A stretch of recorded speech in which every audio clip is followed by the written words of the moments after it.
Yo, it's your boys Luap and Starmeister, aka the Pichu Bros, and welcome back to another episode of the Pokémon Chronicles review series.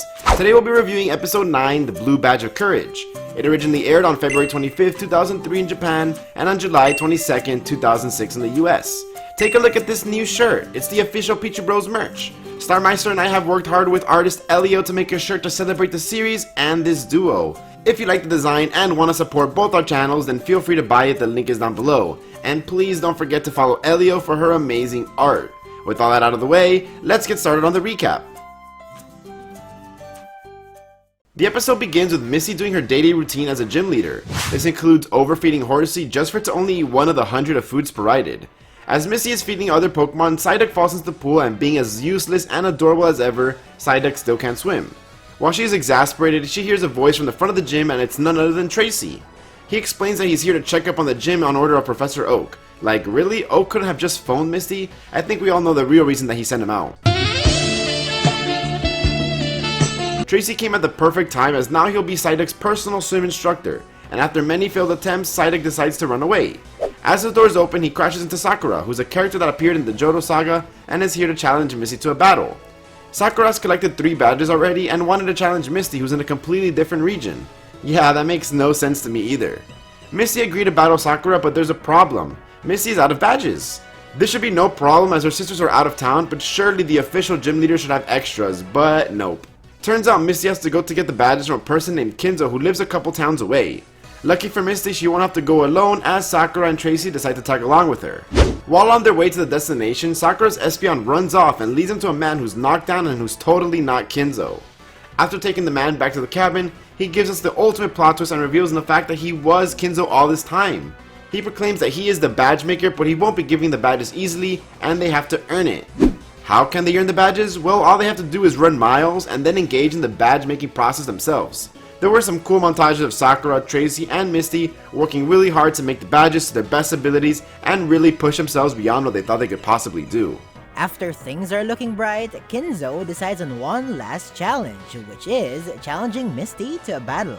He sends out his Feraligatr, and as Misty is going to send out her Corsola, Psyduck comes shooting out of his Pokeball.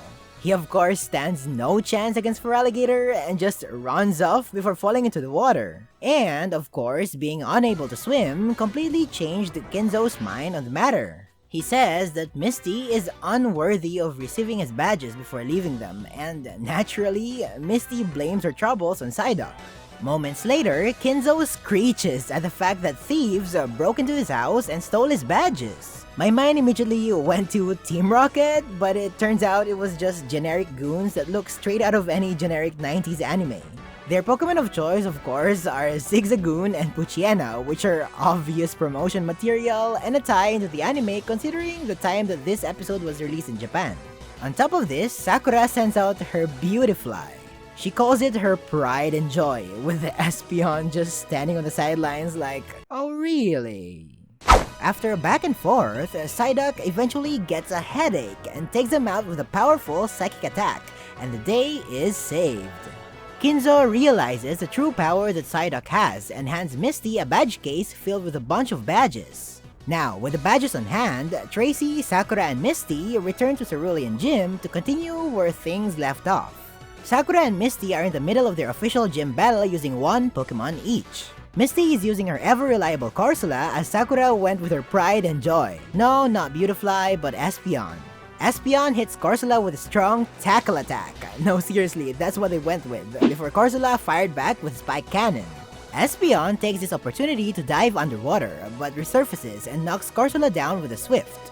Worry not, for Recover is broken in the anime. And then, the battle is over with the Tackle and Psybeam combo. And with that, Sakura was declared the winner and Misty handed over an official badge. Sakura did a cute thing by giving Misty a Cascade badge too, the one that she made when they were at Kinzo's place. I guess Tracey just kept his in case he needs to enter the Indigo League at some point. The episode ends with Sakura saying that she wants to visit Professor Oak so Tracey will guide her. What's a good ship for Tracey and Sakura, cause it seems Professor Oak taught him well. So that's it for the episode, and now for our ratings and reviews. This is the second Misty episode of Pokemon Chronicles, and this was just very different.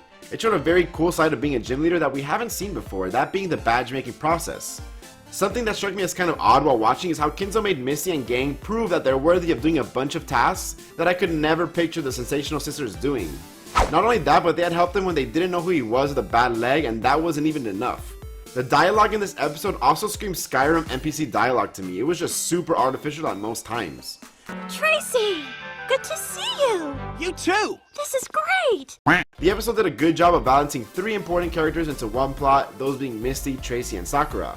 It was very nice to see my boy Tracey being important in back-to-back episodes, and I'm excited to see more of him in the future episodes. Sakura was a cool character to see again, to see that she is traveling around the world to compete in, I guess, the Silver Conference. Legit, it makes no sense that she was gathering the Johto badges and decides to go to a whole nother region for the Cascade badge. I love the fact that she had a beautiful eye, signaling the fact that Pokemon can be found in other regions, or alluding to the fact that she had already gone to the Hoenn region. Also, the battle was just extremely underwhelming. She used 3 normal type moves and just 1 Psybeam to knock out Corsola, which is one of Misty's strongest Pokemon. I do like that Misty lost, however, as it shows that she still has a lot to learn about gym duties. Not only did she lose, but there was this whole situation of her not having any of the badges at first. The 2/3 of the Orange Islands crew did an amazing job of carrying an episode on their own, and it was a decent slice of life episode. My rating for this episode is a 5 out of 10. It was an average episode that had some good points and plenty of bad points too. This episode was underwhelming from start to finish. First of all, the pacing was a little off. They tried to add a bunch of stuff in it, like Tracey visiting Misty, Psyduck learning how to swim, Misty and friends training for the badge, catching the thieves who stole the badges, and Sakura challenging Misty. Like, it looked like they tried to accomplish a lot of stuff that they ended up accomplishing nothing much. The utilization of characters wasn't good either. I mean, Tracey is a lovable dude, but there wasn't really a good reason for him to be in this episode. Sakura was a cool recurring character, and it was great to see that she's now traveling the world to participate in some leagues, but she didn't really do much to steer this episode in a favorable direction. And while Misty did get some development as a gym leader, this episode for sure doesn't hold a candle to Cerulean Blues in my opinion. Oh, and the dialogue in this episode was a little cringe. Super generic lines, the entertainment value was to a minimum. This doesn't feel like an original series / advanced generation script writing. Like for example, when Sakura assumed that Tracey was Misty's boyfriend, they just instantly cleared it out like adults. And while it is realistic, that scene could have been more comedic in my opinion. One thing I did like though was how Kinzo acknowledged that despite not knowing how to swim, Psyduck was still a good Pokemon. I must say that Psyduck put up quite a fight. It may not be a swimmer, but it's definitely a winner. Also, random thought that I just wanted to point out, I think it's funny how Sakura was getting all these Johto badges and then randomly decides to head to Kanto. Like, does the Silver Conference allow Kanto badges as well or something? If so, then could Ash have just gone straight to the Silver Conference without collecting the Johto badges? This episode wasn't bad by any means. I still enjoyed it, given that it featured some of my favorite characters and that many scenes were pretty wholesome. It's just underwhelming, especially considering we have 2 of Ash's companions and a likable recurring character in here. With that, I'm giving this episode a rating of 4 out of 10. So yeah, that was a review and recap for episode 9 of Pokemon Chronicles, the Blue Badge of Courage. If you enjoyed this video, then I highly suggest you subscribe to both our channels, links are found in the description below. For the next episode of this review series, that will come out next week on Starmaster's channel, so you're going to want to head over to that channel and check it out, or if you want, you can click the playlist that we made and find all the episodes neatly there. Until next time, thanks for watching, and it's been your boys the Pichu Bros, and we're out. Peace.